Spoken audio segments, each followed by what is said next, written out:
और मेरी माँ ने मुझे सिखाया है कि आपसे गलती से भी किसी महिला का अपमान ना हो। मैं कोशिश करूंगा कि मेरी वजह से किसी का दिल ना दुखे। मैं सभी का सम्मान करते हुए आगे बढ़ूँ, क्योंकि ये मेरा व्यक्तिगत मामला है। इसलिए मैं जो भी बात कहूँगा वो महिला की गरिमा का ध्यान रखते हुए, उसके सम्मान का ध्यान रखते हुए मैं कोर्ट में ही अपनी बात रखूँगा। रोहिणी घावरी और चंद्रशेखर आजाद के बीच चल रहा आरोप प्रत्यारोप का सिलसिला थमने का नाम नहीं ले रहा।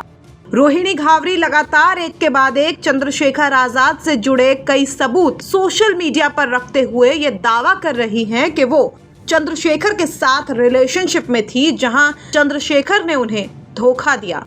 वहीं चंद्रशेखर आजाद ने भी अब इस मुद्दे पर लंबे वक्त तक शांत रहने के बाद चुप्पी तोड़ते हुए सबसे पहले तो ये कहा कि वो अब इस मुद्दे पर कोर्ट में ही बात करेंगे।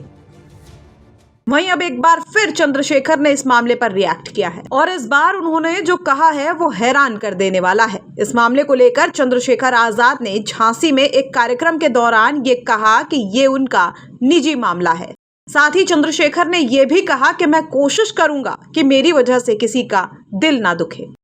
देखिए, मैं ये कहूँगा कि क्योंकि ये महिला सम्मान का विषय है और मेरी माँ ने मुझे सिखाया है कि आपसे गलती से भी किसी महिला का अपमान ना हो, तो मैं बहुत जिम्मेदारी से कहूँगा कि मुझे पता लगा है कि वो कोर्ट जा रहे हैं, तो मैं कोर्ट में अपना जवाब दूंगा। बाकी मैं कोशिश करूँगा कि मेरी वजह से किसी का दिल ना दुखे। मैं सभी का सम्मान करते हुए आगे बढ़ूँगा।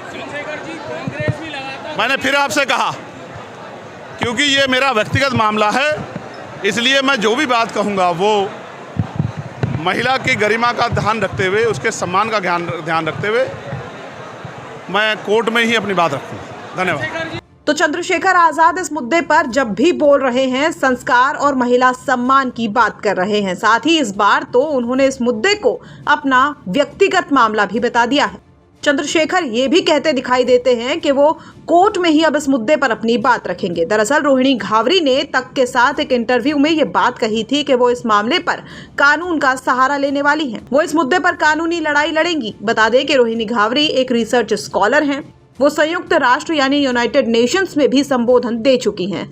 स्विट्जरलैंड में पीएचडी कर रही वाल्मीकि समाज की रोहिणी घावरी पहली बार साल 2024 के लोकसभा चुनाव के पहले चर्चा में आई थी, जब उन्होंने चंद्रशेखर आजाद के रोते हुए वीडियो को शेयर करके चंद्रशेखर के साथ कथित रिलेशनशिप की बात कही थी।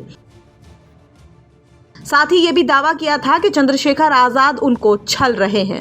हालांकि उसके कुछ वक्त बाद ही रोहिणी ने चंद्रशेखर को माफ करने का भी दावा किया था, लेकिन अब रोहिणी हर दिन नगीना सांसद चंद्रशेखर आजाद को लेकर आरोपों के बम फोड़ रही हैं।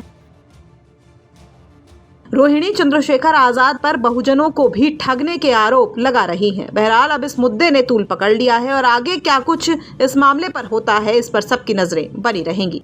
ब्यूरो रिपोर्ट, MP तक।